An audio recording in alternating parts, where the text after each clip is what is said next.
Aqui não.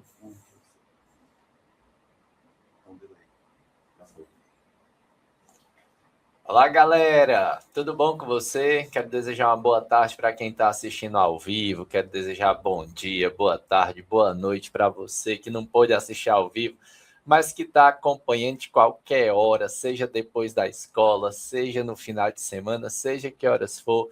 O importante é acompanhar a gente, dar aquela curtida, se inscrever no canal do Super Enem e, principalmente, acompanhar aqui as dicas que nós estamos dando, as dicas que nós estamos trazendo, para que você faça uma excelente prova do Enem, para que você que também não vai fazer Enem, que vai fazer outras provas de outras universidades, possa se dar bem. A nossa ideia aqui é trazer para você as melhores dicas com esses professores maravilhosos do IFCE. E aí, eu queria começar também mandando um alô todo especial para os nossos estudantes do IFCE do campus de Boa Viagem, do campus Fortaleza, que estão nos acompanhando. Gente, vamos lá. Eu sou o professor Zilfran e a gente vai começar agora a nossa primeira live nesse projeto maravilhoso que é o Super Enem.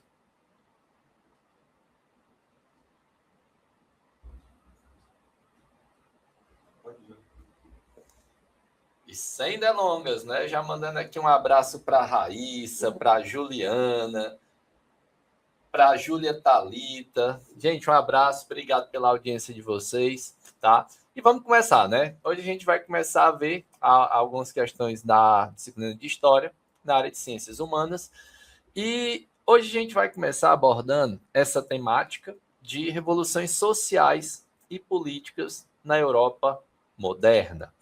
E quando a gente fala de Europa moderna, é muito importante a gente destacar que esse mundo moderno, esse contexto da modernidade europeia, ele muitas vezes é visto como uma grande transição, né? A gente precisa, em primeiro lugar, compreender todo esse processo de transição do mundo e da realidade que antecedia a modernidade na Europa, para depois até compreender as bases que vão ser lançadas na contemporaneidade europeia. Então, a gente vai perceber o mundo moderno como um período de grandes transformações, de grandes revoluções, resultados daquele processo de decadência do feudalismo, de declínio do sistema feudal e principalmente as transformações que vão surgir naquele mundo conduzido pela nova lógica capitalista.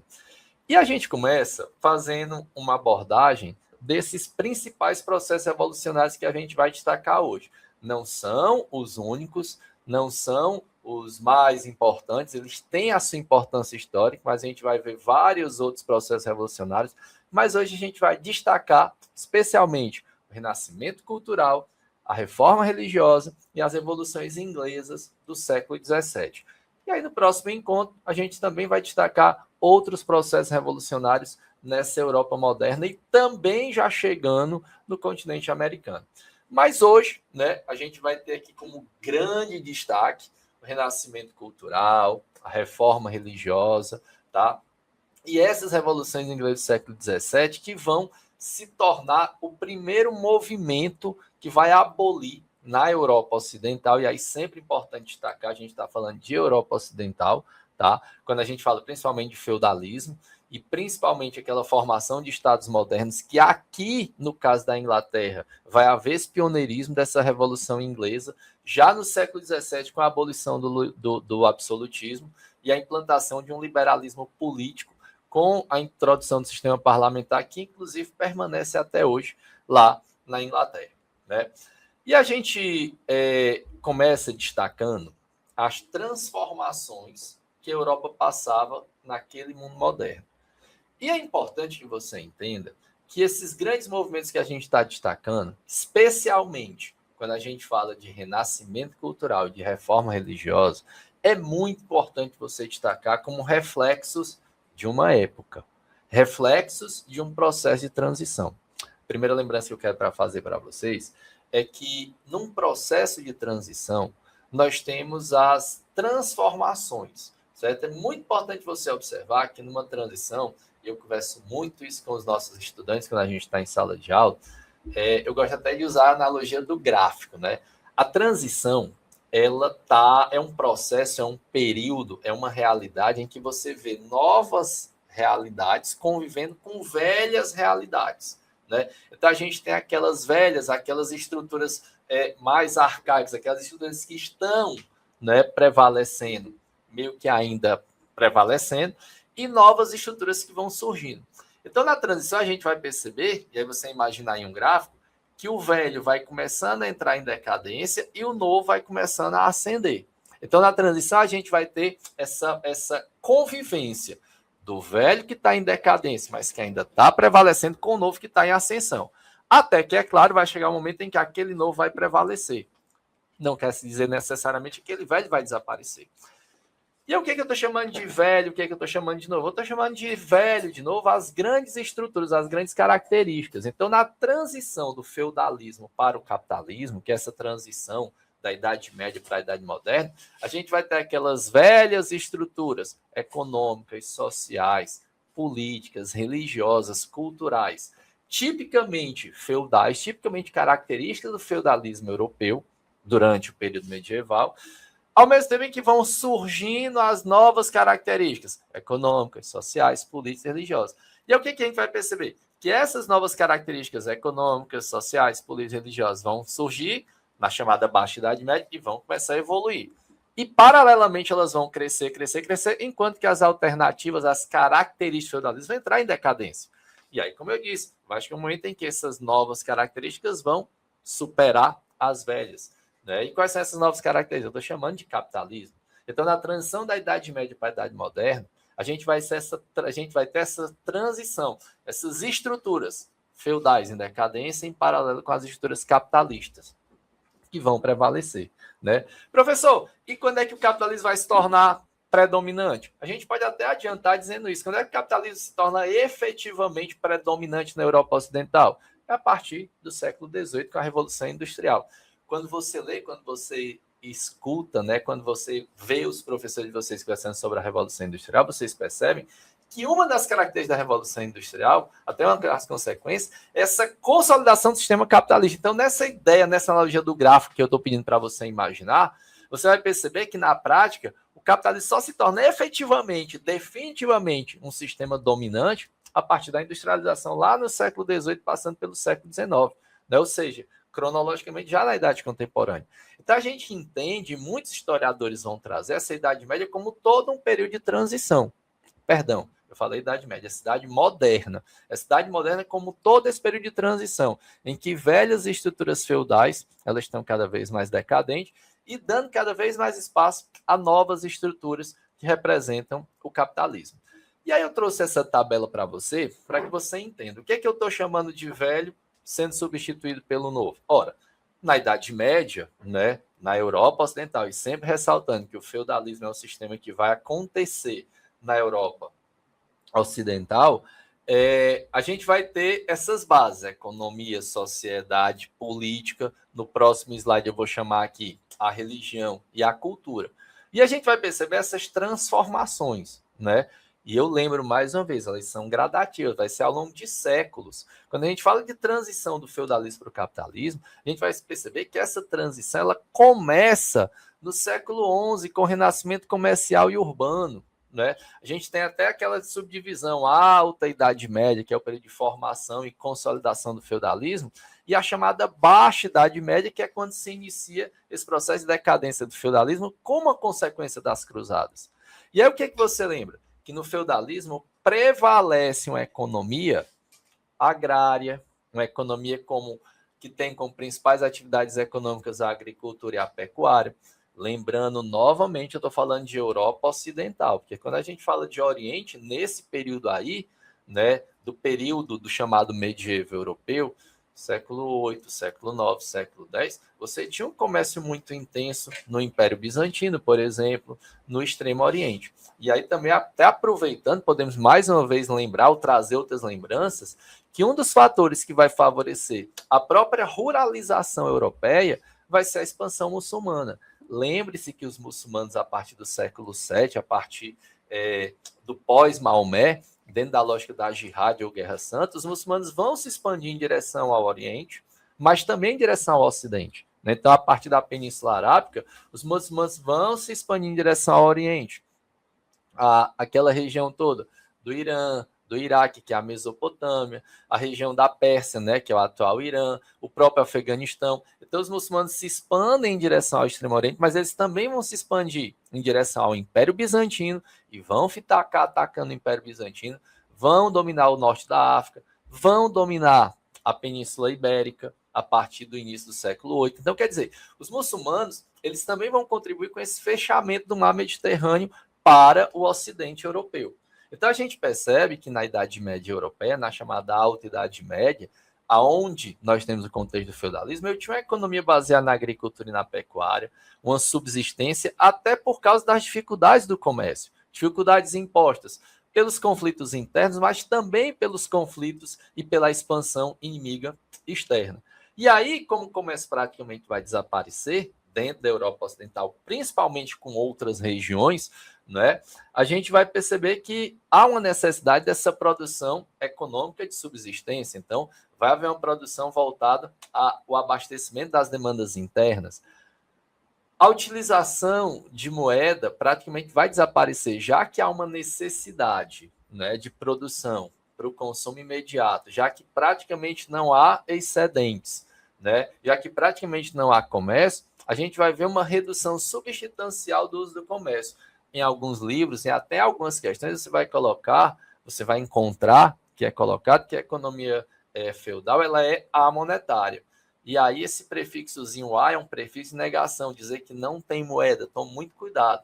A gente não pode dizer que o uso de moeda desapareceu ou que o comércio desapareceu. A gente vai entender, a gente vai compreender que ele praticamente desapareceu, ou é o termo que a gente mais usa dizer, predominância, a regra geral. Então, a regra geral na Idade Média europeia e ocidental é essa economia de subsistência, essa economia agropastoril, a monetária. Dentro dessa estrutura econômica, dentro dessa infraestrutura econômica, dentro dessa estrutura econômica, a gente vai ter a estrutura social. E essa sociedade ela vai ser totalmente moldada pela estrutura econômica na qual ela está inserida. Então, se a base da economia é a agricultura e a pecuária, então a gente sabe que essa sociedade é predominantemente rural. A maior parte da população vive no campo, né? Lembrando que grandes cidades que eram muito comuns na época do Império Romano na Europa Ocidental, sempre ressaltando isso, elas praticamente vão desaparecer até por causa das invasões bárbaras, desde lá do século III, do século IV, que contribuíram com a queda do Império Romano. Mas pequenas vilas vão ser muito comuns, cidades, né, vai haver um êxodo urbano que vai fazer com que as cidades sejam esvaziadas, mas elas não vão deixar de existir. Então a gente vai ter uma sociedade predominantemente rural.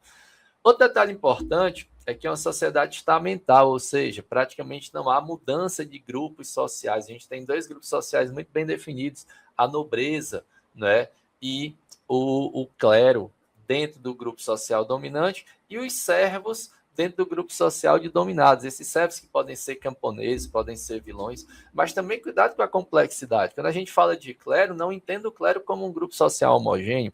Claro que a gente tinha o alto clero, que era proprietário de terras, né?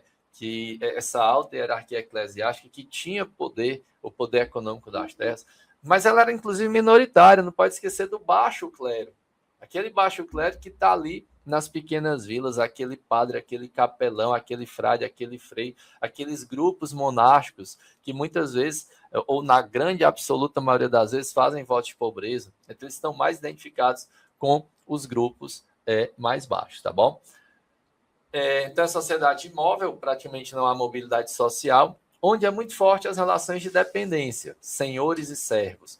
Praticamente desaparecem as relações de trabalho assalariadas. O trabalho escravo também praticamente desaparece. A gente vai ter aqui uma servidão, né? O regime que vai prevalecer é a servidão, quando os servos eles têm que trabalhar para os seus senhores por meio de obrigações, estar aqui aí para a Astália, para a Corvéia, para banalidades que são geralmente obrigações pagas em trabalho nas terras do senhor feudal. Então, dentro da estrutura econômica, eu tenho essa estrutura social e eu tenho também uma estrutura política. E aí você lembra bem que no feudalismo a política é descentralizada, ou seja, o poder é diretamente ligado à posse da terra. E aí a gente não pode esquecer das relações de suzerania e vassalagem, quando o soberano, o rei, Muitas vezes ele vai abrir mão do poder político no sentido da administração, do exercício do poder político em prol de uma busca por mais terras, uma busca por mais territórios. Por quê? Porque quanto mais terras, mais vassalos. E aí, quanto mais vassalos, mais produção, aquele grande nobre que pode ser um rei vai ter mais poder, né? Quanto mais vassalos, mais produção, mais ajuda militar, consequentemente, mais poder. Então, essa relação de suzerania e vassalagem, ela acaba sendo uma relação em cadeia que favorece essa descentralização política, tá bom? A nível de religião, a gente pode aqui antecipar o próximo slide. Prevalece a religião católica. A gente sabe que a religião católica ela vai ser um dos elementos que vai sobreviver à crise do Império Romano. E aí, dentro do contexto do feudalismo, a gente vai ter esse prevalecimento da Igreja Católica. E o chamado teocentrismo medieval vai ser a base da cultura medieval. Lembra que eu tenho basicamente esses grupos sociais, nobreza, clero e servos. Os servos, eles vivem miseravelmente, eles vão estar submetidos às condições de trabalho, eles estão submetidos a obrigações feudais. Então, esse servo, ele tem que trabalhar. Na prática, esse servo dificilmente vai ter condições de se dedicar a algum tipo de produção cultural. A nobreza, em tese, ela até poderia estudar, mas o mais comum é que essa nobreza ela esteja dedicada à guerra, ao treinamento militar, à cavalaria. Era comum, inclusive, que reis, eu vou repetir, reis fossem analfabetos. Tá bom? Então, quem é que sobra? É o clero. Então, basicamente, quem estuda, quem tem acesso à produção cultural e quem produz cultura é o clero. E, pela lógica, esse clero vai aprover uma cultura que vai valorizar a religião, que vai valorizar a Deus. Por isso, essa cultura teocêntrica. Uma coisa que você não pode esquecer, tá? Não pode esquecer desse detalhe. Essa cultura teocêntrica ela tem uma base, que é o dogma. E o que é o dogma? O dogma é uma verdade absoluta. Então, dentro de uma explicação que tem Deus como centro, tudo que acontece porque Deus quer. E esse acontecer porque Deus quer é um dogma, é uma verdade absoluta. E o que sustenta o dogma, meu amigo, minha amiga, é a fé. Não pode esquecer, o que sustenta o dogma é a fé. Por exemplo, Cristo se fez homem, morreu e ressuscitou. Isso é um dogma.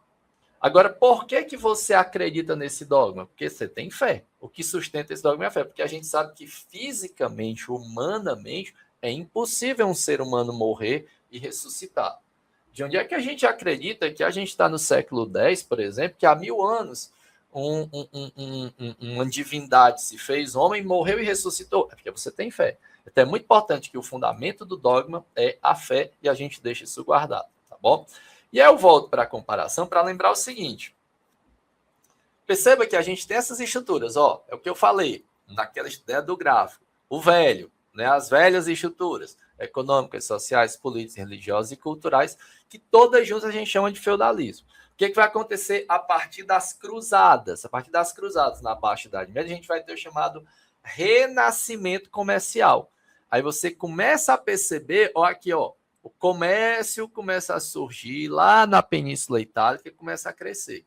Então, você vai percebendo as mudanças. Ó, o comércio vai crescer e, consequentemente, se o comércio vai crescendo, aquela lógica de predomínio de agricultura e a pecuária vai entrar em declínio. Então, ó, voltando para o começo dessa nossa live, quando a gente falou aqui de velha estrutura e de nova estrutura, olha só, quando a gente fala de economia, sociedade, política, religião e cultura, vão surgindo novas características econômicas, sociais, religiosas, políticas, culturais, que vão crescendo e que, com o passar do tempo, vão substituir essas velhas estruturas. E as velhas estruturas que eu estou me referindo são as da coluna aqui mais ao meio, né? E, obviamente, as novas nessa coluna aqui da Idade Moderna. Então, a partir do renascimento comercial, a gente vai ter o desenvolvimento do comércio.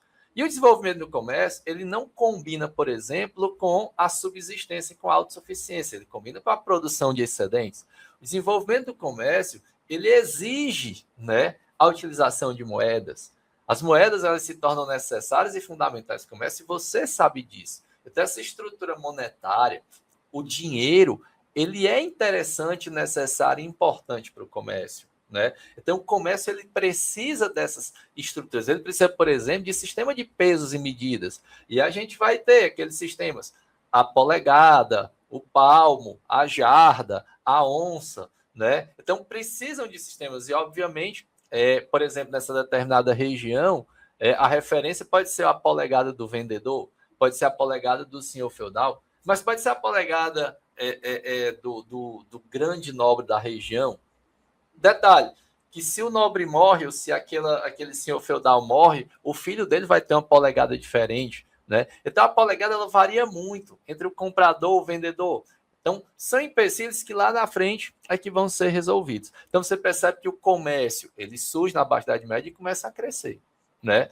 O comércio, o renascimento comercial, ele vai estar diretamente ligado ao desenvolvimento urbano. Renascimento comercial e renascimento urbano estão diretamente ligados não são consequências diretas daquelas cruzadas, né? Principalmente a cruzada veneziana, né? Que permitiu a reabertura do Mediterrâneo. Até por um motivo óbvio, as rotas comerciais na Baixa Idade Média elas vão buscar concentrações urbanas, elas vão buscar, por exemplo, burgos, que são as pequenas vilas fortificadas, proximidades das igrejas. Então, esses comércios, essas feiras vão sendo desenvolvidas, vão crescendo. O próprio comércio começa a estimular, e aí uma mudança social importante além da urbanização é o êxodo rural, ou seja, as pessoas começam a sair do campo e migrar em direção à cidade. Esse êxodo rural, essa saída do campo em direção à cidade, óbvio que na cidade as pessoas vão ter, graças ao próprio comércio, mais alternativas, mais oportunidades. A sociedade urbana é muito mais dinâmica do que a sociedade rural, porque você não precisa necessariamente fazer comércio, mas numa cidade, num ambiente urbano, numa vila, você precisa, por exemplo, de um cabeleireiro, um barbeiro, você precisa de um restaurante. Então, muitas vezes a pessoa sai do campo e migra para a cidade para fazer atividades tipicamente urbanas, atividades artesanais. Então, você percebe que aumenta a complexidade. E quando eu falo de atividades artesanais, eu estou falando do tecelão, da costureira, do marceneiro. A gente vai ter a necessidade de profissionais liberais, médicos, que antigamente eram rábulas, né, que eram pessoas entendidas, o mestre das leis, né? As pessoas vão ter necessidade de estudar. Então você percebe que vão surgindo universidades, então vão havendo mudanças que vão resultar dessas dinâmicas do comércio e principalmente da urbanização, que vão trazer essas mudanças sociais, a mobilidade econômica, o surgimento da burguesia, a própria burguesia, que era aquele grupo social que vivia nos burgos, ela inicialmente, quem é a burguesia? É o comerciante, mas é também o artesão, é o pequeno comerciante, é o artesão, é o profissional liberal. E é o que a gente vai perceber é que com o tempo, essa própria burguesia ela vai se tornando mais complexa, ela vai se diferenciando. A gente vai ter uma pequena burguesia, a gente vai ter uma média burguesia, a gente vai ter uma alta burguesia. E a partir, inclusive, da Revolução Francesa, isso vai ficando... eu costumo dizer que a Revolução Francesa ela intensifica, né, essas diferenças entre as burguesias, que a gente, inclusive, vai ver isso lá na frente. Então, é um período aqui, como eu disse, de surgimento de burguês. Mas o burguês aqui, nesse momento, é aquele que vive no burgo, é aquele grupo da cidade, né? A nível de política, houve um processo de centralização do poder político. E essa centralização ela se dá de várias maneiras. Por exemplo, o idioma, o rei começa a impor um idioma, uma moeda nacional, ele define um território em que vai exercer soberania, o rei começa a impor leis dentro do território, aquele mandonismo local do senhor feudal, ele não vale mais, a lei não é mais aquela lei diretamente ligada à posse da terra, não é mais aquela ordem imediata do senhor feudal que vale, o que vale é a determinação real. Então você percebe esse processo de centralização do poder real. E dentro desse processo de centralização do poder real, que eu já disse, o rei impõe o idioma, ele impõe a moeda, ele impõe as leis, ele estabelece uma área onde ele vai estabelecer a sua soberania, ele começa a montar uma estrutura burocrática. Ao invés de pagar, por exemplo, imposto para o senhor, passam a ser pagos impostos para o rei. E esse rei forma um exército nacional que vai impor a sua autoridade. Esse rei, ele monta uma estrutura, mas ele precisa de uma burocracia. E ele vai conceder privilégios à nobreza. principalmente, mas também a membros do clero. Então, isso tudo, olha só as características que você já está se tocando do Estado moderno. Centralização política, né, e cada vez mais cresce esse poder nas mãos do rei, até que ele se torna absolutista. Até vale falar que na Idade Moderna vai surgir esse absolutismo como consequência dessa centralização política, território, idioma, burocracia, exército, privilégios, que num primeiro momento, né, são uma forma até de o rei fortalecer mais essa história. Ele vai conceder privilégios administrativos, jurídicos, tributários à nobreza. Então, por exemplo, a nobreza é quem vai administrar, a nobreza é quem vai ser ministro, quem vai exercer cargos públicos. Privilégio jurídico, é muito claro esse privilégio jurídico. A nobreza, ela, por exemplo, vai estar isenta de pagar impostos, que é um privilégio jurídico, é um privilégio tributário, que lá na frente isso aí vai revoltar quem? A burguesia, né? Que também vai estar naqueles processos revolucionários, que inclusive a gente vai falar na nossa próxima live. Então, a nível político, houve essa centralização. Está percebendo as mudanças? Está percebendo que aquelas características predominantemente feudais elas estão entrando em decadência, enquanto que vão ascendendo novas características. Então, é tudo resultado dessas mudanças. E a gente usa a lógica. Mudou a economia, mudou a sociedade, mudou a política. Você está vendo aí?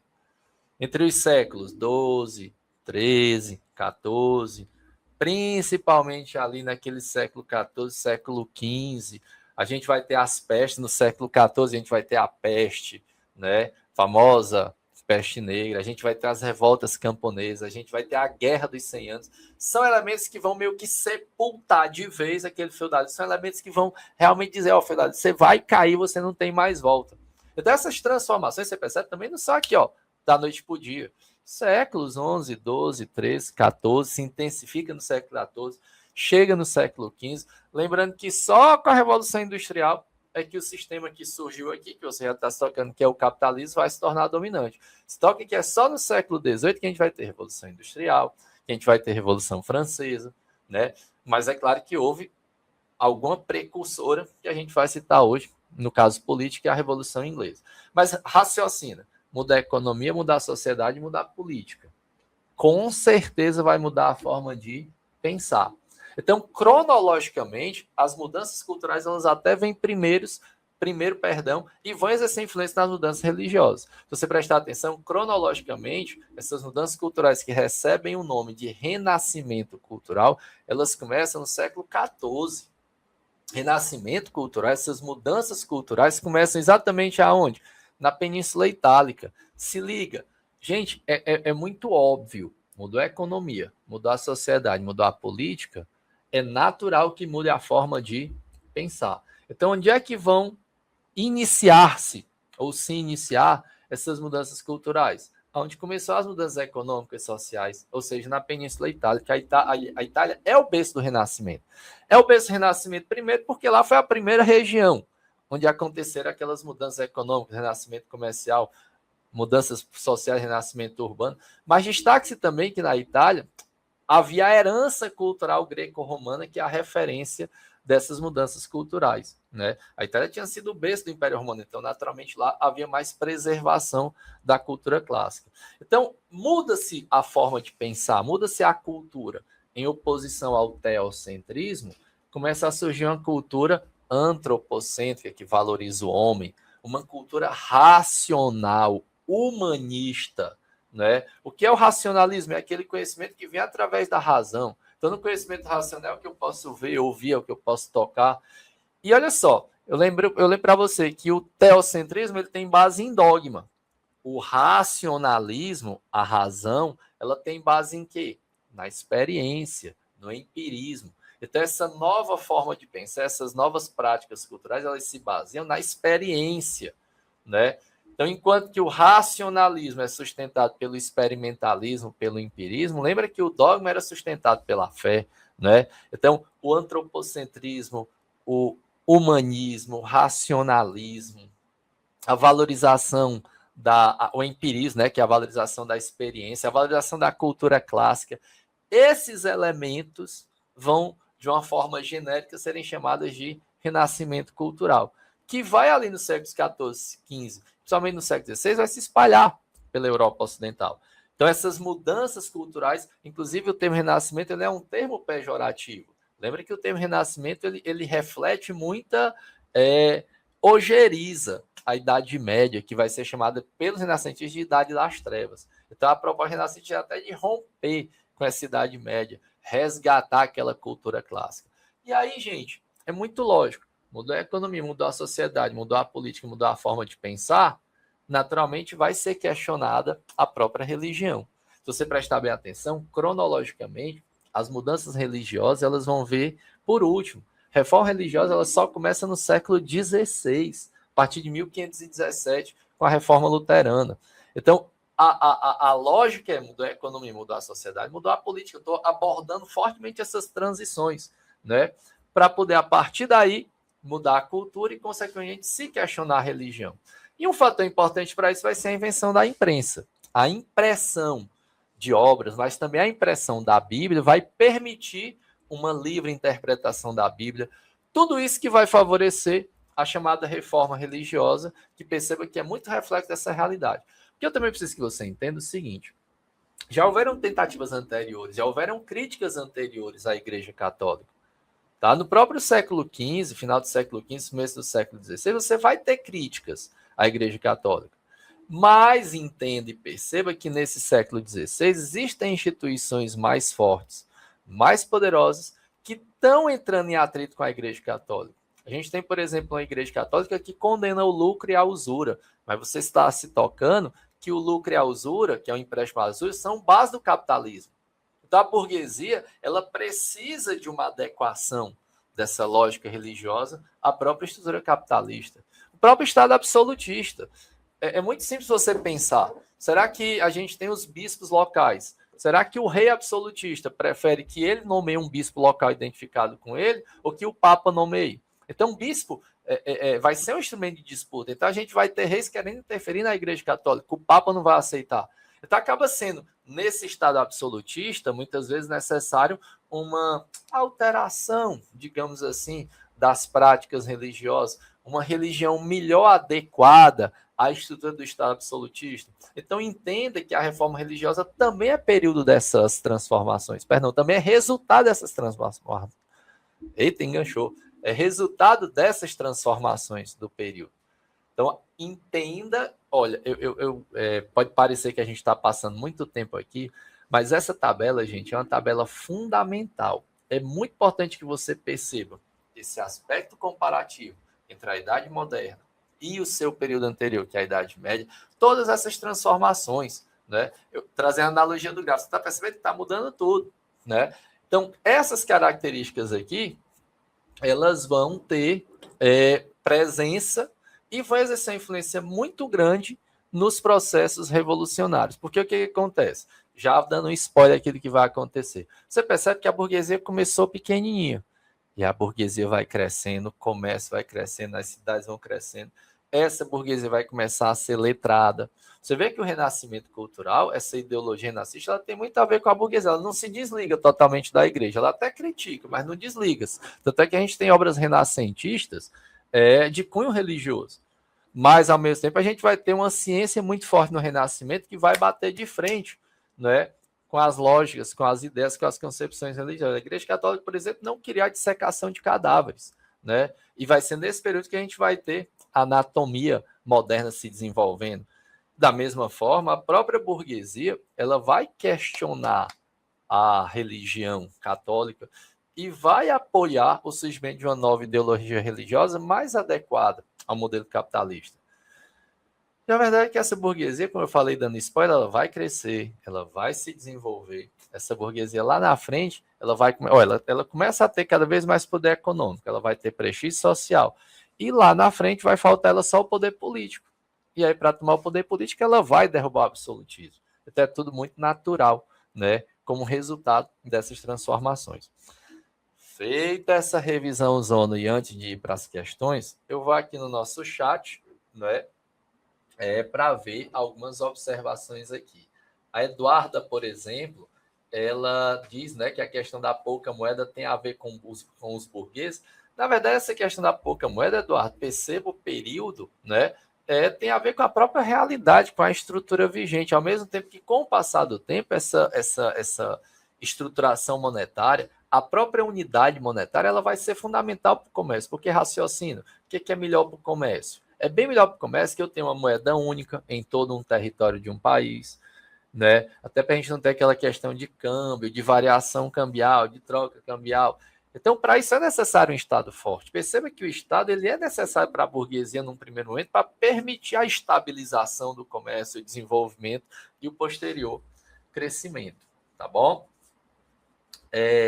A Juliana pergunta, então a base era a servidão, não era escrava ainda? Exatamente, Juliana. Percebe que na Idade Média a gente tem uma base tipicamente servil. A base econômica é servil. Na Idade Moderna, né, a gente pode até já aprofundar mais um pouquinho, nesse processo já de transição, o que a gente percebe? Que tem que ter produção de excedentes. O comércio ele exige excedente, porque o que o comércio busca? O comércio busca o lucro. E quanto maior é a produção, quanto mais eu vender, mais eu vou lucrar. Então, há uma necessidade de produção de excedentes.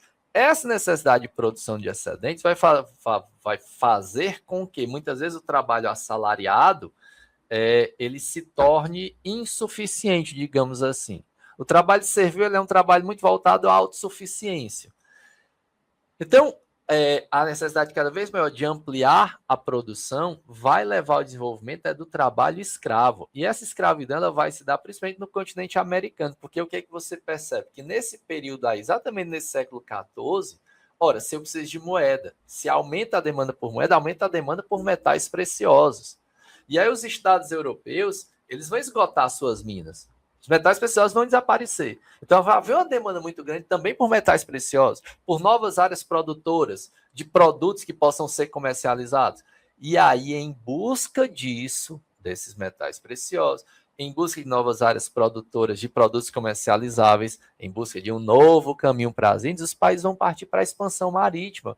Já no século XV, a expansão marítima começa no século XV, 1415, tomada de Ceuta por Portugal. O périplo africano vai ser todo no século XV. Destaque aí para a chegada de Bartolomeu Dias ao Cabo das Tormentas, 1488, a própria chegada do Vasco da Gama às Índias, 1498, a chegada de Colombo na América, 1492. E aí, dentro desse contexto, percebe, a gente tem que ter um processo de ampliação da produção. E aí vem a implantação da escravização, especialmente de escravos africanos aqui no continente americano. Então, quer dizer, tudo é reflexo dessa época, tudo tem relação direta com essa época, tá bom? Beleza? Ok, o Ricardo está dizendo, aliás, perdão, a Rosinalda está dizendo que faz tempo que terminou seus estudos. Vamos fazer uma leitura a mais nesse assunto para lembrar mais. Exatamente, eu espero que, né, com essa abordagem, né, que a gente está trazendo aqui, a gente faça uma lembrança. Você percebe que essa tabela ela fala de muitos momentos. É uma grande revisão do feudalismo, é uma grande revisão do mundo moderno, do Estado moderno, do Renascimento, da Reforma.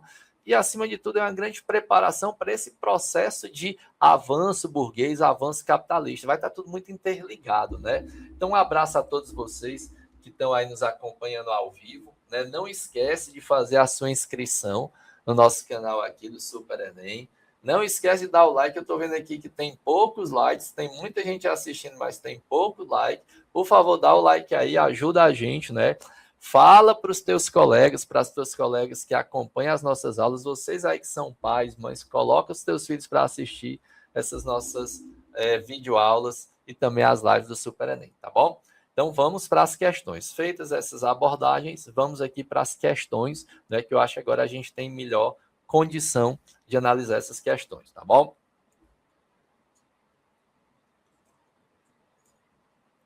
A primeira questão diz o seguinte: sempre que se evoca o tema do Renascimento, a imagem que imediatamente nos vem à mente é a dos grandes artistas plásticos e de suas obras mais famosas, amplamente reproduzidas e difundidas até os nossos dias, como a Mona Lisa e a Última Ceia de Leonardo da Vinci, o Juiz Final, a Pietà, o Moisés, de Michelangelo, assim como as inúmeras e suaves Madonas de Rafael, que permanecem ainda como modelo mais frequente de representação da Mãe de Cristo. Observaçãozinha, Madonas, né? É uma referência exatamente a Maria, a Nossa Senhora, a mãe de Jesus, e as representações que ela tinha, né, na obra de Rafael Sanzio. Como veremos, de fato, as artes plásticas acabaram se convertendo num centro de convergência de todas as principais tendências da cultura renascentista. Né? Uma citação aí retirada do Nicolau Shevchenko, que trata do Renascimento. Então, presta atenção no texto, né, que o texto normalmente ele tem um direcionamento, e presta atenção, tá certo, na pergunta, no comando da questão. Esse movimento cultural, que é o Renascimento, que está no processo de transição da Idade Média para a Idade Moderna, ou seja, que está no processo de transição da modernidade europeia, caracterizou-se pela. O texto, ele é muito claro. O texto, ele chama o seguinte, ele chama a atenção para o seguinte, vou até aqui voltar para o texto, antes da gente, né, resolver a questão. Vou voltar aqui para o texto para a gente fazer um comentário a mais. Sempre que se evoca o tema do Renascimento, a imagem que imediatamente nos vem à mente é a dos grandes artistas plásticos e de suas obras mais famosas, amplamente reproduzidas e difundidas até os nossos dias, como a Mona Lisa e a Última Ceia de Leonardo da Vinci, o Juízo Final, que está lá no teto da Capela Sistina, que é uma pintura do Michelangelo, a Pietà, que é uma obra muito famosa, vocês podem até ir no Google, aproveita que estão aí com o computador aberto, né? A Pietà é aquela famosa escultura em que Maria, Nossa Senhora, né, segura o corpo de Jesus morto, logo de ser retirado da cruz, né? Com o braço estendido para fora. Então, assim, é uma obra muito famosa, né? A estátua de Moisés, a própria estátua de Davi de Michelangelo e as Madonas, como eu já falei de Rafael, elas são um modelo mais frequente de representação da Mãe de Cristo. As artes plásticas acabaram se convertendo num centro de convergência de todas as principais tendências da cultura renascentista. Realmente, quando a gente fala de renascimento cultural, a gente percebe que salta aos olhos, né, prevalece o movimento renascentista como movimento artístico-cultural.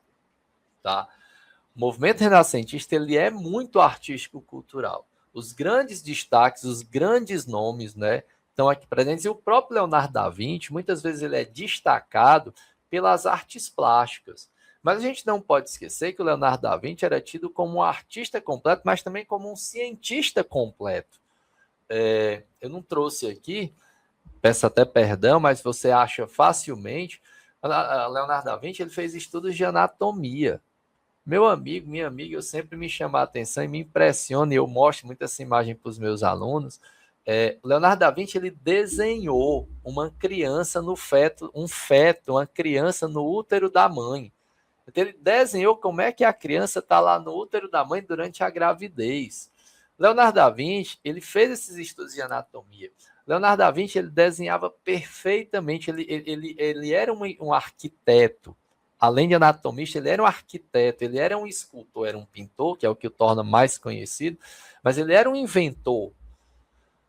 E aí você também pode pesquisar sobre as invenções de Leonardo da Vinci. O paraquedas, ele já vislumbrava a possibilidade do homem voar, né? Então ele faz esse paraquedas. Mas a gente não pode esquecer também da ciência renascentista.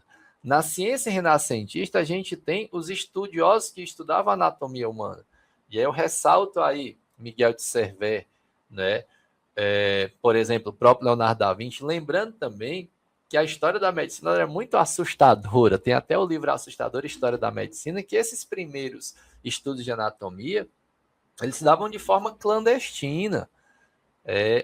Essas pessoas, esses cientistas, eles desenterravam corpos na madrugada para enterrar de novo, né? Para não serem descobertos. Lembrando que, ao desenterrar esses corpos, eles vão trabalhar com corpos em estado de putrefação. Né? Então, tem aquele odor. Então, tudo isso está dentro da arte renascentista. A ciência está muito forte, apesar do destaque para a arte. A gente não pode esquecer das partes teóricas também. A teoria heliocêntrica, que vai surgir a partir dos estudos de Copérnico.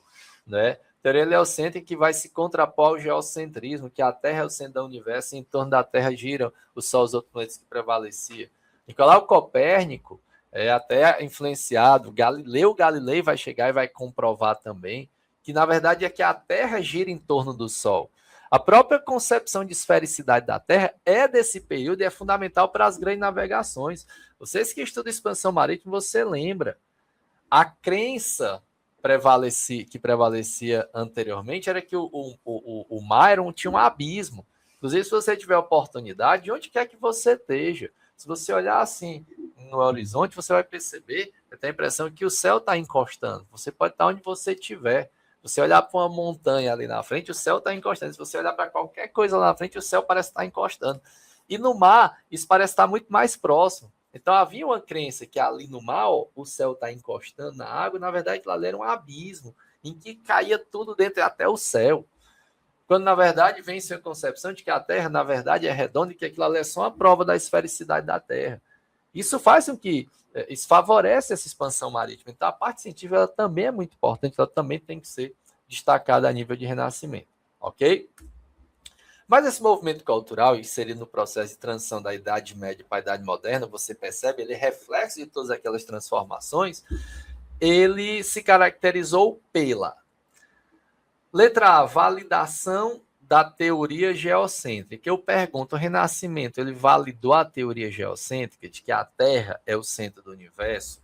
Os artistas renascentistas, né, o próprio Galileu vai ser punido, né, vai ser julgado no Tribunal da Inquisição, para não ser punido, perdão, ele vai ter que negar. Então a punição do Galileu vai ser morrer tendo que negar uma coisa que ele sabia que era verdade, que inclusive só no século XX a Igreja Católica reconheceu, né, a injustiça contra Galileu. Eu pergunto, valorização da integração religiosa. O Renascimento ele faz muitas críticas, os artistas renascentistas eles fazem muitas críticas ao teocentrismo medieval, mas não rompem totalmente com a religião católica. Tanto é que se você prestar atenção no próprio comando da questão, Juízo Final, Moisés, Pietà, A Última Ceia, são obras que têm, né, artistas famosíssimos do Renascimento com temáticas religiosas. Rafael Sanzio e suas Madonas. Então, assim, não há um desligamento, não há um rompimento. Há um primeiro passo de superação do teocentrismo medieval. Há uma nova visão em que se valoriza muito mais a Deus do que o homem. Se valoriza a estética. O resgate à cultura clássica ela fica muito presente na estética da pintura, da arquitetura, perdão, da pintura da história renascentista, quando você percebe a valorização do corpo. Mas se você prestar atenção, os renascentistas eles já colocam um corpo cheio de sensualidade. É muito normal você ver a nudez dos corpos sendo representada, a sensualidade feminina. Então, ali já começa a ter um rompimento. Mas ao mesmo tempo, um rompimento, obviamente, com os valores medievais, mas ao mesmo tempo a valorização da perfeição do corpo humano. Uma estética que valoriza a forma humana, né? Letra C, a afirmação dos princípios humanistas. A gente acabou de lembrar, né, da tabela das características de renascimento. Tá, tô gostando desse item C. Letra D, legitimação das tradições aristocráticas. E letra E, lembrando que a aristocracia é o grupo social dominante, né? E a gente lembra que a ideologia renascentista, ela vai ter mecenas, que são... O que é esse termo mecenas? Mecenas são protetores, incentivadores, apoiadores das artes. A gente vai ter principalmente burgueses como mecenas, mas a gente vai ter também papas, padres, clérigos, né, como mecenas. Letra E, incorporação das representações góticas.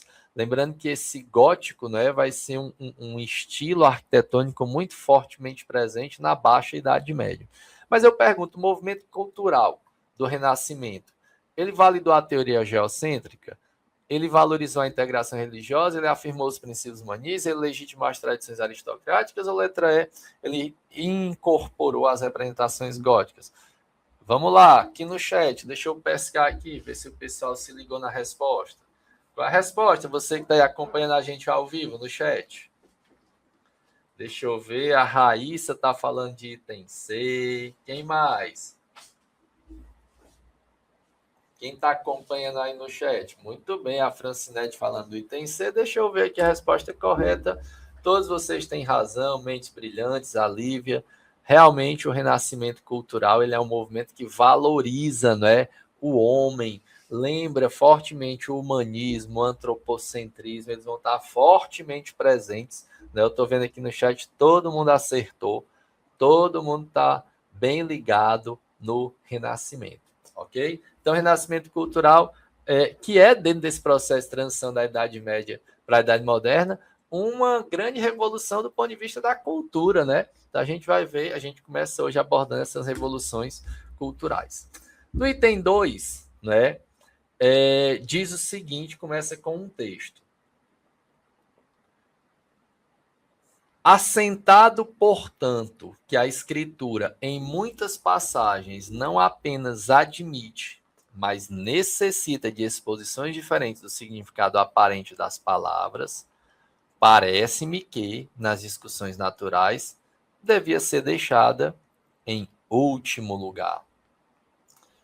Quem está falando isso é Galileu Galilei, em carta a Dom Benedetto Castelli, né? Olha o que o Galileu Galilei, que defendia, né, a teoria heliocêntrica, que questionava aquela concepção de que a Terra era o centro do universo, que chegou, inclusive, no julgamento a negar que tenha defendido a teoria heliocêntrica. Olha o que ele está dizendo. Eu quero até aproveitar, antes de mais nada, dizer para vocês o seguinte, e quando eu falo com os meus estudantes, né, eu chamo muita atenção em sala de aula para esse detalhe. Se você prestar bem atenção, essa teoria geocêntrica ela não é tão absurda assim. Como assim? Eu falei, não é tão absurdo, porque se a gente ficar assim, observe, fique parado. Você não consegue perceber a Terra rodando, né? Se olhar bem, eu estou aqui parado. A Terra não está rodando, eu não consigo perceber, né? Claro que a gente sabe por que a gente não percebe. Mas vamos voltar lá para a Idade Média. A gente não consegue perceber a Terra rodando. Inclusive, se eu ficar parado, pela manhã o sol está aqui no nascente, meio-dia ele está aqui em cima de mim e eu vou estar parado. De tarde dizendo, ele vai estar se pondo. Então, a impressão que eu tenho, que os meus olhos estão me dizendo, é que a teoria geocêntrica, ou seja, que a Terra é o centro do universo, que a Terra está parada, e que em torno da Terra gira o Sol e gira os outros planetas, ela não me parece tão absurda, como na verdade não o é. Uma simples observação nos faz crer na teoria geocêntrica, né? Só que e aí a gente pode ir para as escrituras, né? Ora, se Deus criou o mundo, se Deus fez o homem à sua imagem e semelhança, então é muito lógico que em torno do planeta Terra tenha toda a criação divina. Então isso é o que vai prevalecer e que vai ser definido a partir das interpretações da Escritura. Só que a gente vai ter estudiosos, como por exemplo Galilei, a gente vai ter estudiosos como por exemplo Copérnico, que vão começar a usar a luneta, a usar o telescópio e olhar para o céu. Vão começar a usar a razão, os sentidos. Lembra que racional é tudo aquilo que a gente tem acesso através dos sentidos, é o que eu posso ver, é o que eu posso ouvir, é o que eu posso tocar, é o que eu posso sentir, é o que eu posso cheirar. Então, acessível aos sentidos. Então, esses cientistas eles vão começar a estudar, vão começar a usar a matemática, vão começar a usar a física, vão começar a estudar a posição dos astros, a posição relativa desses astros entre si na Terra. E a partir dos cálculos, eles vão conseguir comprovar que isso que os meus olhos estão dizendo, de que a Terra está parada, que o Sol está girando ao redor da Terra, está errado. Né? Mas você percebe que naquele primeiro momento é muito complexo. Porque se chegar uma pessoa comum, um cientista, dizendo para ti, né? Eu estou lá, lembrando que eu estou lá no século XVI, estou lá no século XV, eu estou lá na Idade Média. Então, se chegar para ti e disser que a Terra está parada e que o Sol ali, ó, é que está girando ao redor da Terra, essa pessoa, ela está indo, inclusive, contra o que eu estou vendo. Então é muito importante você, inclusive, perceber como o conhecimento racional ele tem que ter o empirismo, ele tem que ter a experiência, ele tem que ter a comprovação. Mas o Galileu ele enfrentou um processo eclesiástico. E preste atenção no que ele está dizendo. Assentado, portanto, que a Escritura ele está se referindo à Escritura Sagrada, a Bíblia, em muitas passagens, não apenas admite, mas necessita de exposições diferentes do significado aparente das palavras. Ele está dizendo que na Bíblia, em muitas passagens, a Bíblia aceita outras interpretações diferentes do que aquelas passagens estão trazendo, até porque, né, a gente pode lembrar que a Bíblia é cheia de parábolas, e ele está usando isso na sua defesa. Então a Bíblia, né, a Escritura, não apenas admite, mas ela necessita de exposições diferentes do significado aparente das palavras. Parece-me dizendo Galileu que nas discussões sobre a natureza, a Bíblia, a Escritura, ela devia ser deixada em último lugar. Olha o que o Galileu está dizendo, né? Ele está dizendo o seguinte: o texto extraído da carta escrita por Galileu, ele viveu, percebe aí, na segunda metade do século XVI, no começo do século XVII, cerca de 30 anos antes de sua condenação pelo Tribunal do Santo Ofício, o Tribunal da Santa Inquisição, discute a relação entre ciência e fé. Uma problemática muito cara nesse período. Percebe que século XVI é o século que começa a reforma religiosa. 1517, Lutero publica as suas 95 teses. 1534, a gente tem a reforma anglicana. Então, 1545 tem início o Concílio de Trento, que é a contra-reforma católica. Então, você percebe que é um período em que, inclusive, a contra-reforma católica ela vem com o Tribunal da Santa Inquisição, ou Santo Ofício, reagindo. Uma das reações da Igreja Católica às transformações, né, motivadas pela Revolução, que foi a reforma religiosa, vai ser a reativação do Tribunal da Santa Inquisição. Galileu Galilei, que é um cientista renascentista, ele vai ter que prestar contas, né, com esse Tribunal do Santo Ofício. E aí, na sua defesa, ele está discutindo a relação entre ciência e fé, uma problemática muito forte nesse século XVI e principalmente ali, como o texto está dizendo, no século XVII. E o que é que o Galileu está defendendo? Eu acho que a gente até já abordou, né, o que é que o Galileu está defendendo. Ele está defendendo o quê? A Bíblia, por registrar literalmente a palavra divina, apresenta a verdade dos fatos naturais, tornando-se guia para a ciência. Ele está dizendo que a Bíblia é quem guia a ciência. Letra B, ele está dizendo que o significado aparente daquilo que é lido acerca da natureza na Bíblia constitui uma referência primeira. Ele está dizendo que, primeiro, a base do conhecimento sobre a natureza é a Bíblia. Ele está dizendo que diferentes exposições quanto ao significado das palavras bíblicas devem evitar confrontos com os dogmas da igreja. Ele está dizendo isso. Ele está dizendo que a Bíblia deve receber uma interpretação literal, ao pé da letra, porque desse modo não será desviada a verdade natural. Ele está dizendo que os intérpretes precisam propor para as passagens bíblicas sentidos que ultrapassem o significado imediato das palavras. Bom, percebe que é uma questão que precisa, que chama você a compreender as palavras do Galileu à luz do que estava acontecendo no período, né? E aí eu pergunto para vocês aí que estão nos assistindo e que com certeza já deixaram o like. E aí, gente, qual é a resposta dessa segunda questão? Me ajudem aí, A, B, C, D ou E.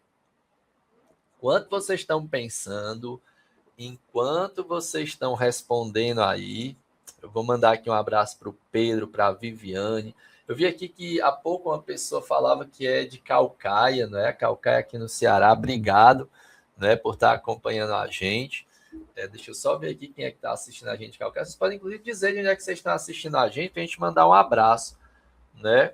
Rosinalda mora em Caucaia. Grande abraço, Rosinalda. Obrigado, um abraço aí ao pessoal de Caucaia, aqui no nosso estado do Ceará.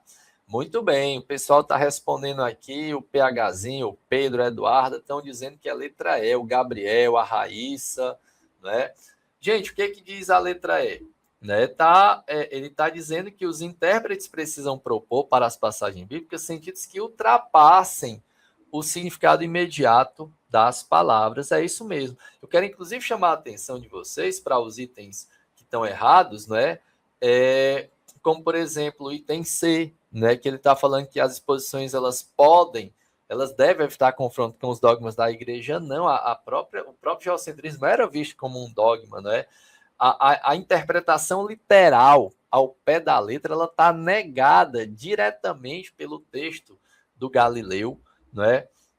E aí uma coisa que a gente pode lembrar, pessoal, é que o Galileu, nesse discurso dele, ele até se aproxima com uma concepção dos reformadores, o próprio Lutero, que foi o cara que iniciou a reforma religiosa, que é a ideia de livre interpretação da Bíblia, né? A gente deve lembrar que a Igreja Católica defendia, naquele período ali, que ela tivesse a primazia dessa interpretação dos textos sagrados. Enquanto que os reformadores, né, a gente pode destacar inicialmente o próprio Lutero, defende essa livre interpretação que vai ser favorecida diretamente pela difusão da impressão da Bíblia. Então, conforme a Bíblia é impressa, conforme a Bíblia é traduzida, né, para as línguas nacionais, o Lutero, por exemplo, fez a primeira tradução do latim para a língua germânica, para a língua da região. Então, essas interpretações elas vão favorecer, inclusive, a quebra, a discordância de visões da Igreja Católica fundamentadas na Bíblia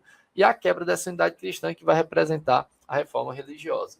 Então, vocês estão de parabéns, todo mundo acertou, pelo menos quem colocou aqui no chat. A Juliana lá de Tianguá, um abraço a Tianguá. Mentes Brilhantes de Fortaleza, um abraço, pessoal de Fortaleza. A gente tem aqui a Ellen de São Paulo também. Eu acho que é São Paulo, São Paulo capital. Então, um abraço aí a todos vocês, né, que estão nos acompanhando. Mais uma vez eu quero lembrar para vocês, se inscrevam no canal do Super Enem, se inscrevam no canal do CREAD, aqui do IFCE, deixa o like, é muito importante, né, esse feedback de vocês. E agora a gente parte para a questão de número 3. Gente, também vale colocar dúvida, viu, aqui no site, já vi que tinha aqui algumas dúvidas no comecinho, tinha alguns comentários, vocês podem ficar à vontade, eu estou aqui acompanhando o chat, se aparecer alguma dúvida, a gente vai ter o maior prazer em responder, tá bom? Ok? Tudo bem? Até agora tudo tranquilo que a gente está falando, vamos lá para a questão 3. A questão 3, ela diz o seguinte, e aí obviamente você percebe que a gente tem trazido questões do Enem, como é que o Enem trabalha esses assuntos. Questão 3, ela diz assim, 2 grandes eventos históricos tornaram possível um caso como o de Menóquio, a invenção da imprensa e a reforma. A imprensa lhe permitiu confrontar os livros com a tradição oral em que havia crescido e lhe forneceu as palavras para organizar um amontoado de ideias e fantasias que nele conviviam. A reforma lhe deu audácia para comunicar o que pensava ao padre do vilarejo, conterrâneos e inquisidores. E aí é uma passagem do Queijo e os Vermes. Os acontecimentos históricos citados ajudaram esse indivíduo, no século XVI, a repensar a visão católica do mundo ao possibilitarem muito importante, né, você observar o que o texto está dizendo e qual é o comando da questão, né? Ele está falando aí no texto de 2 grandes eventos históricos que tornaram possível um caso como o citado aí, o de Menóquio, tá? A invenção da imprensa e a reforma religiosa. E aí, assim, gente, eu sempre quero destacar isso. Reforma religiosa, ela tem muita relação com a época. Ela é resultado de uma época, né? As mudanças econômicas, sociais, políticas, as mudanças culturais são fundamentais para explicar a reforma. Tanto é que você prestar atenção, os principais reformadores, se você olhar bem a reforma que a gente tem como principais reformadores Lutero, que vai ser o primeiro que vai romper com a unidade cristã. A gente vai ter o Calvino, né? E a gente vai ter o Henrique VIII, com o anglicanismo. Mas se você prestar bem atenção, de todas essas ideologias aqui, reformistas, a que mais vai crescer, a que mais vai se expandir é a ideologia calvinista. Isso não é coincidência. Porque se você prestar bem atenção, se você for aprofundando na sua leitura, você vai ver que a ideologia calvinista é a que melhor se adapta aos valores burgueses. E nesse processo de transição da Idade Média para a Idade Moderna, a ideologia luterana ela tem uma ligação muito forte com a nobreza ainda, né, feudal alemã. Os nobres alemães, eles vão dar muito apoio, vão dar muita proteção a Lutero. Claro, a gente não pode negar o caráter religioso. Isso é condição sine qua non. A gente não pode deixar de negar o caráter religioso, a gente não pode deixar de negar a insatisfação com as posições da igreja, com membros da igreja católica promovendo corrupção, com a venda de indulgências. A gente não pode deixar de ressaltar e reconhecer os aspectos religiosos. Mas a gente também precisa compreender a realidade do momento e os interesses que estavam presentes naquele momento. Então, por exemplo, a nobreza alemã, que vai dar suporte, vai dar proteção a Lutero, estava interessada nas terras da Igreja Católica.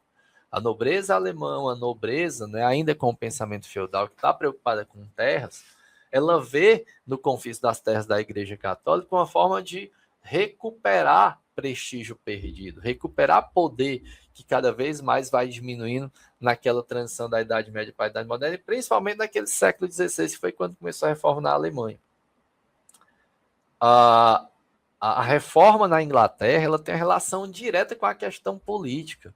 Um rei Henrique VIII que queria se separar de uma Catarina de Aragão, que era inclusive rainha da Espanha, uma das principais potências católicas ali daquele século XVI. Lembra que a Espanha, ela tinha acabado de iniciar o controle e o processo de colonização da América. Então, a Igreja Católica, do ponto de vista ideológico, ela já não aceita o divórcio.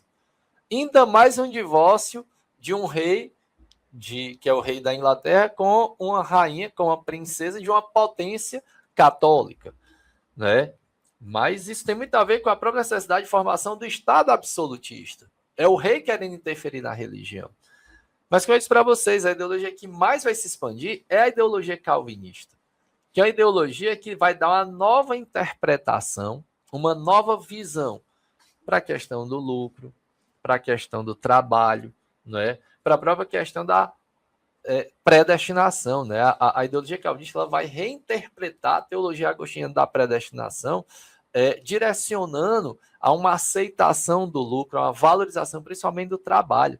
Tanto é que você olhar até para as nomenclaturas da época, os calvinistas eles vão se expandir para a França, quando você chamar de huguenotes, para a Inglaterra, quando vão ser chamados de puritanos, para a Escócia, como vão ser chamados de presbiterianos. Então, é uma ideologia que se expande muito.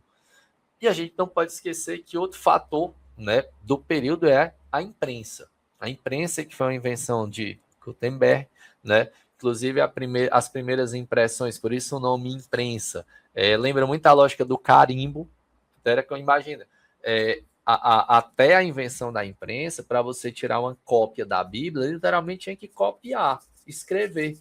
E os principais articuladores desse tipo de atitude eram chamados monges copistas, que copiavam. A partir da invenção da imprensa, você copia uma página, mas depois de copiado, você consegue imprimir, imprensar. Né? Muita lógica do carimbo, é imprensar, por isso o nome imprensa. Imprimir na lógica da impressão, lembrando o carimbo. Várias páginas, várias vezes, quantas vezes for necessário. Então, esses acontecimentos históricos aí que ele está destacando ajudaram esse indivíduo no século XVI a repensar a visão católica do mundo, ao possibilitarem a consulta pública das bibliotecas reais. Será que a reforma e a invenção da imprensa, elas têm essa relação com toda a população poder consultar as bibliotecas reais? Uma sofisticação barroca do ritual litúrgico, uma aceitação popular da educação secular, lembrando que esse termo secular é desligado da religião, digamos assim, né? Interpretação autônoma dos textos bíblicos ou correção doutrinária das heresias medievais. Ora, reforma e a imprensa. Imprensa, acesso à Bíblia. Quanto mais a impressão, quanto mais a Bíblia é reimpressa, quanto mais a Bíblia é difundida, mais gente vai ler. E quanto mais gente lendo, esse mais gente eu posso estar falando de quem? De burguês, eu posso estar falando de pensadores, eu posso estar falando de cientistas, eu posso estar falando de pessoas leigas, ou seja, desligadas da igreja, né? Obviamente, os principais reformadores eles estavam ligados à igreja, principalmente Lutero, né, que era monge agostiniano. Mas a lógica é que qualquer um tendo acesso a uma Bíblia impressa possa ler e claramente interpretar a partir da sua visão os textos bíblicos. Então, acho que essa questão aí está bem fácil, né? Letra D de dado a resposta é correta, ok? Essa eu não perguntei, mas eu acho que essa todo mundo acertou, todo mundo acertaria, não é isso? Sem perguntas no chat, vamos agora para a questão de número 4, ok? Questão de número 4. O que se entende por corte do antigo regime é, em primeiro lugar, a casa de habitação dos reis de França, de suas famílias, de todas as pessoas que, de perto ou de longe, dela fazem parte. As despesas da corte da imensa casa dos reis são consignadas no registro das despesas do Reino da França, sob a rubrica significativa de casas reais. Então, essa obra aí do Norbert Elias está dizendo de novo, vou ler de novo, o que se entende por corte no antigo regime, e esse antigo regime corresponde a esses estados modernos absolutistas, né? E é até um parêntese, né? A gente não vai falar hoje, nas próximas encontros a gente vai poder abordar, você percebe que o renascimento cultural, ele tem uma identificação burguesa, ele tem uma defesa, né, do pensamento burguês. O renascimento cultural que a gente está abordando muito hoje, ele tem um aspecto, né, predominantemente cultural, científico, artístico, né? Mas você não pode confundir renascimento com algo que vai vir lá na frente no século XVIII, que é o iluminismo, né? E por que eu estou falando isso? Porque esse termo antigo regime é um termo que os iluministas vão usar para criticar esse Estado moderno aí que a gente está estudando, que se forma nesse período, né? Então, esse antigo regime corresponde a esse Estado moderno em que existe um poder absolutista, um poder centralizado, um poder concentrado nas mãos do rei, tá certo? E quando a gente fala de poder concentrado nas mãos do rei, a gente não pode esquecer que esse Estado absolutista ele tem uma burocracia, ele tem funcionários públicos, ele tem ministros, ele tem uma série de auxiliares do rei e da rainha. E esses auxiliares do rei e da rainha, muitas vezes são nobres, né? Porque não dizer na sua maioria são nobres. Então, por exemplo, o camareiro do rei e da rainha, a camareira do rei e da rainha, né? O ajudante de ordens, o auxiliar, eles são nobres, ok? E aí, essa galera que faz parte daquela estrutura burocrática, ela é chamada genericamente de corte. Então, na corte a gente tem o rei, a gente tem a rainha, a gente tem a família, a gente tem os parentes, a gente tem a nobreza que abriga, né, que é abrigada por essa corte, a nobreza que serve essa corte, a gente tem esse funcionalismo público. Então, a gente tem uma estrutura burocrática que tem um custo muito alto. Porque é claro que nesses estados absolutistas, esses reis, essas rainhas, eles vão ter um custo, digamos assim, muito alto, né? Quantas pessoas você já deve ter assistido filmes? Eu acho muito legal a questão da imagem. Você já deve ter assistido o filme que é, por exemplo, para um rei, para uma rainha se vestir. Quantas pessoas estão ali para ajudar? Um rei, uma rainha tomando banho. Quantas pessoas estão ali para ajudar, né? Então, essas pessoas, em geral, elas têm algum tipo de rendimento. E é um rendimento, por serem nobres em sua maioria, muito alto. Então, quando ele fala que o que se entende por corte, a casa de habitação dos reis é a família dos reis, né? São as pessoas que de perto ou de longe delas fazem parte, toda essa estrutura que vai cuidar do bem-estar do rei, os funcionários que vão estar ali. Então, e essas despesas da corte, que é luxo, é ostentação, é festa, é alimentação, é salário, tudo isso é despesa.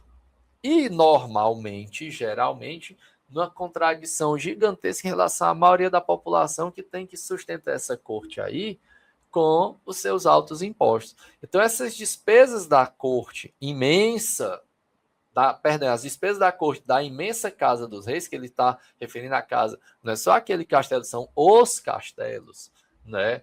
As residências reais e de suas famílias são consignadas, elas estão presentes no registro das despesas do Reino da França sob a justificativa de casas reais, né? Que inclusive vai ser uma coisa que vai revoltar, né?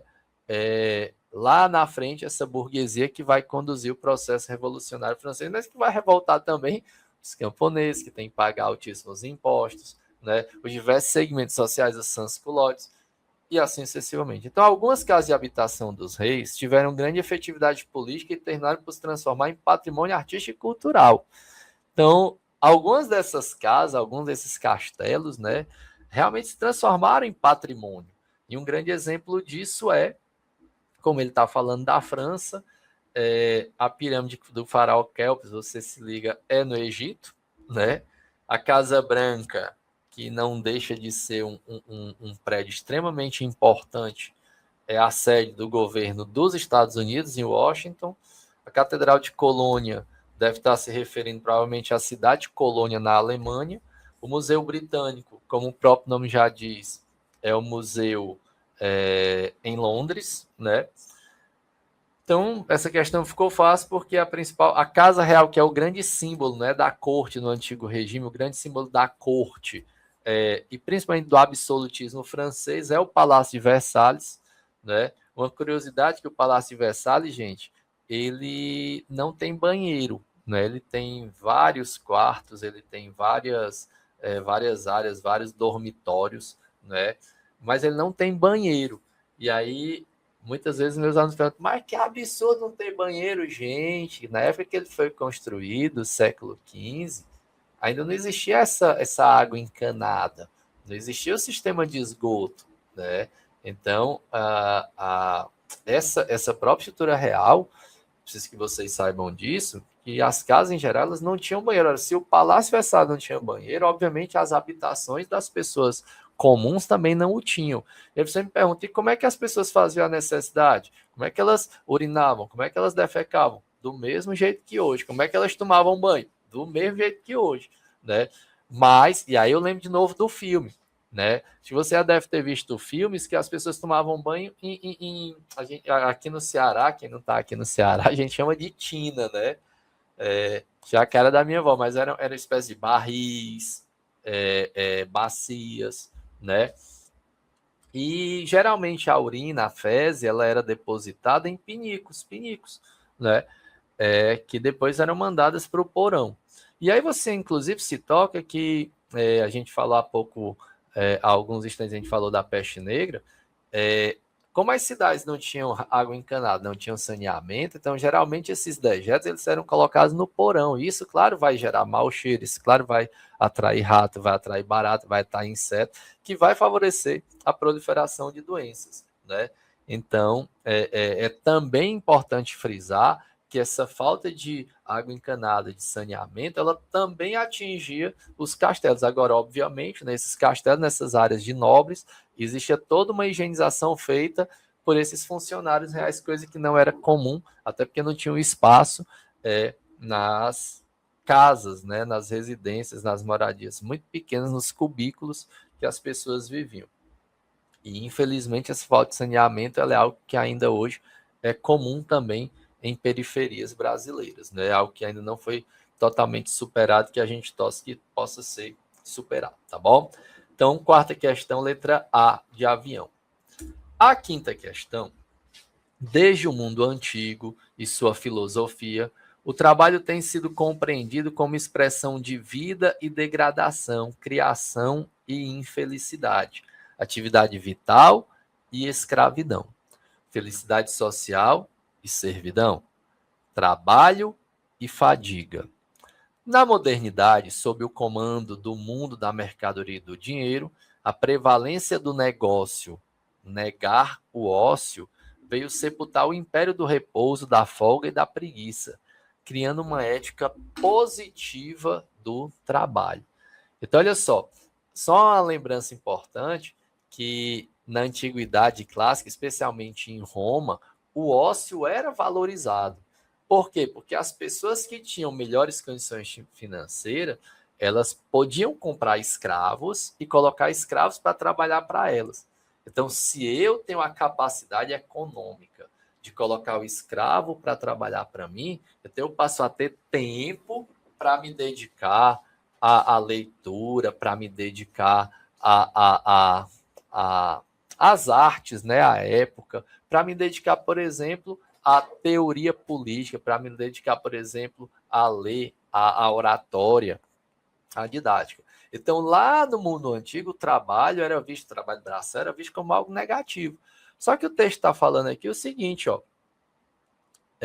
na modernidade, sob o comando do mundo da mercadoria e do dinheiro, a prevalência do negócio veio a sepultar o império do repouso, da folga e da preguiça, que é esse ócio, né, criando ética positiva do trabalho. E esse processo de ressignificação do trabalho nas sociedades modernas, ele tem uma ligação direta com a mentalidade nova, influenciada com essa mentalidade que no mundo moderno vai valorizar o trabalho. Acabamos de comentar aqui para vocês.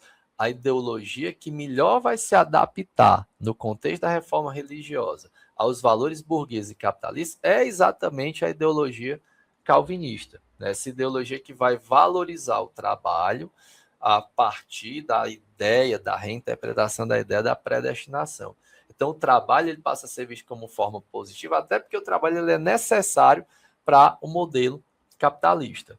Então, quando a gente olha para os itens, a gente já pode ir direto para a reforma protestante, que expressou a importância das atividades laborais do mundo secularizado, lembrando que a reforma que melhor se identifica, o modelo de reforma de ideologia que melhor se identifica é a ideologia calvinista, tá bom?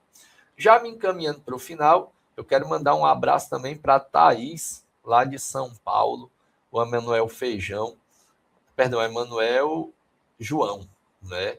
E o Osael Barros, que está acompanhando aqui a gente. Obrigado pela audiência de vocês, tá? Estou vendo aqui no chat que todo mundo está acertando, até agora ninguém errou nenhuma das questões. E agora, para vocês continuarem com esse 100%, vamos para a questão de número 6, que diz o seguinte: o barroco foi o estilo das formas dramáticas grandiosas e opulentas voltado ao intenso decorativismo e caracterizado pela exuberância dos dourados e das volutas e espirais. O barroco exprimiu as incertezas de uma época, a idade moderna, que oscilava entre os velhos e os novos valores. Foi largamente utilizado pela Igreja da Contra-Reforma como elemento da propaganda destinado a atrair as criaturas pela pompa e magnificência. Através do barroco, a Igreja compeliu Deus a vestir as mais suntuosas roupagens humanas, reproduzindo o céu em toda a sua magnificência, grandeza e esplendor, extasiando e arrebatando os fiéis que frequentavam os templos.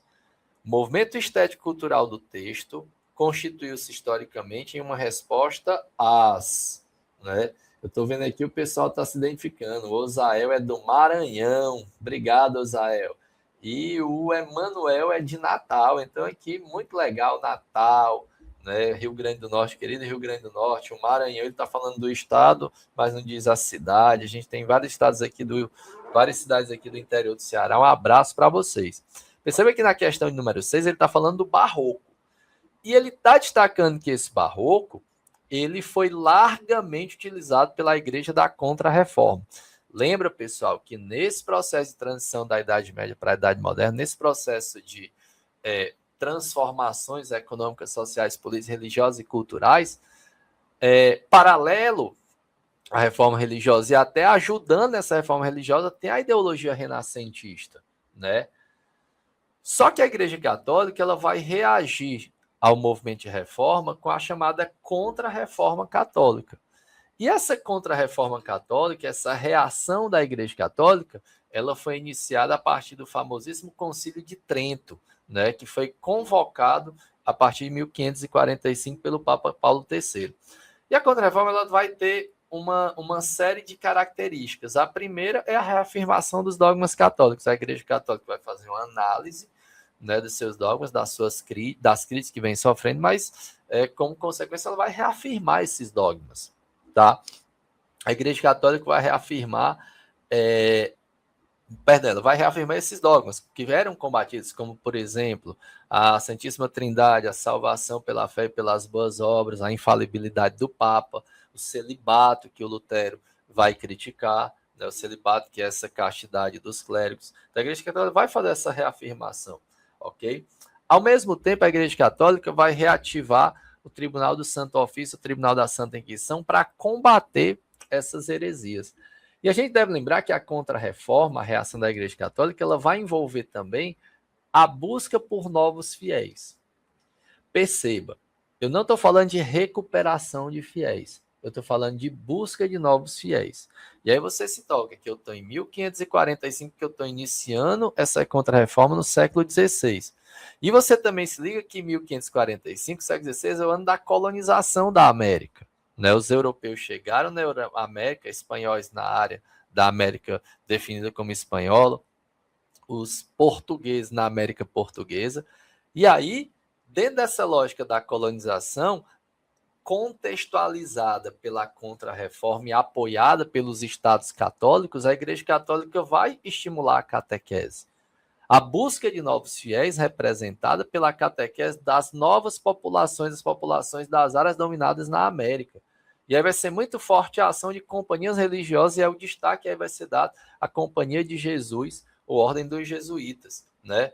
E aí, do ponto de vista estético, a Igreja Católica, ela vai, assim, o barroco vai ser muito valorizado e utilizado por essa igreja da Contra-Reforma, porque o barroco, ele vem com uma estética de valorização da religiosidade, né? Se liga, eu estou no período do Renascimento, então eu estou no período de valorização de quê? Da razão, da cultura clássica. Então o barroco, né, ele vai ser uma estética que vai procurar valorizar essa religiosidade. Dentro do contexto da Contra-Reforma, vai ser uma reação. Tanto é que você prestar atenção, os artistas barrocos, né, aqui no Brasil, o grande destaque vai ser o Aleijadinho, eles vão enaltecer muito essa questão da religiosidade, da força da religião, da necessidade da presença de Deus na vida das pessoas. Então, esse movimento estético-cultural, que é o barroco, ele constitui-se historicamente como uma resposta a quê? A contestação dos domínios, aos domínios espiritual e terreno exercidos pelo papado, ou seja, a reforma religiosa que quebrou a unidade cristã e contestou o domínio espiritual e o domínio terrestre que o Papa exerce, vai ser, o barroco vai ser, então, a resposta a essa reforma que questionou, que contestou esse domínio, né, papal, essa prevalecência papal, que é uma ideologia, inclusive, que vai ser reafirmada pela igreja. Eu estou vendo aqui que vocês realmente acertaram, realmente sexta questão, item A. Sétima questão, né, já caminhando para o encerramento, Macaulay enfatizou o glorioso acontecimento representado pela luta do parlamento contra Carlos I em prol da liberdade política e religiosa do povo inglês. Significou o primeiro confronto entre a liberdade e a tirania real. O primeiro combate em favor do iluminismo e do liberalismo. O texto 2, ele vai dizer que a Revolução Inglesa, como todas as revoluções, foi causada pela ruptura da velha sociedade e não pelos desejos da velha burguesia. Na década de 40 do século XVII, os camponeses se revoltaram contra os cercamentos, os tecelões contra a miséria, resultante da depressão, e os crentes contra o anticristo, a fim de instalar o reino de Cristo na terra. E eu acho que esse texto 2, ele, né, o próprio comando da questão, ele fala aqui que a concepção da Revolução Inglesa, apresentada no texto 2, se diferencia no texto 1 ao destacar a existência de. As revoluções inglesas do século XVII, elas vão ter, né, o grande destaque vai ser a Revolução Gloriosa, que vai pôr fim ao absolutismo na Inglaterra. Mas como o próprio texto está dizendo, principalmente o texto 2, ele está destacando que é uma ruptura da velha ordem por interesse da burguesia, mas também interesse de camponeses, interesse inclusive religioso contra o absolutismo que quebrou a unidade da Igreja Católica. Então, se você prestar bem atenção, o texto 2 está se diferenciando porque ele está trazendo diversas demandas sociais em oposição ao que diz o texto 1, que enaltece essa revolução como sendo basicamente partido dos interesses burgueses. Então, a questão 7, né, a grande diferença do texto 2 vai ser essa pluralidade, essa diversidade de interesses presentes na Revolução Inglesa do século XVII, que a gente, inclusive, vai poder abordar em outros momentos, tá bom? Quero agradecer a vocês, quero agradecer a audiência, quero agradecer a todos vocês que estão nos assistindo ao vivo, a todos vocês que estão nos assistindo depois em outros momentos. Pedir que vocês continuem nos acompanhando e até a próxima. A gente se encontra aqui no Super Enem. Obrigado, pessoal. Forte abraço.